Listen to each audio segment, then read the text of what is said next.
စိတ်ပိုင်အာဘွားလေးပါလေးပြီးလိုက်ကိုကောင်းတာဗောချိုးဝဲဗျာချိုးပြီးဗျာဟုတ်ပါဘူးဒီလိုပါပဲအမတို့ကကြတော့လေကိုခွဲမရှိတော့ပိုဆိုးတယ်ဒီလားဒီပါတော့နှစ်ဖက်မိပါတော့စုံစုံလေးရှိရပါတော့အမေအမတို့ကဘာလဲဆိုတော့အိမ်ထောင်ကြားမှာငကူကြားမှာဝင်ရောက်စုဖက်တာလို့ပါလို့ဂျားလေတိုက်တာလို့ပါလို့တော့မရှိဘူးပေါ့နော်ရှိဘူး တိုက်ချင်တောင်မှအဝဲတင်ပေးရမယ်ပေါ့နော်ဟယ်လိုဟာဖြစ်နေမိမဒါ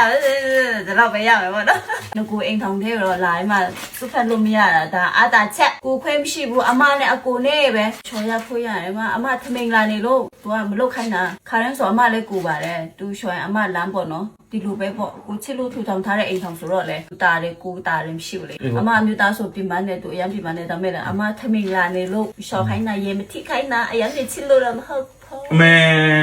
အမေချစ်လို့မဟုတ်ဘူးတဲ့ငါမလေးတနေ့အချစ်တွေတိုးလာရတာငါရဲ့နှလုံးသားတော့ပြည့်မှန်လေပြီးနိုင်တောင်ရောက်နေအချစ်တွေက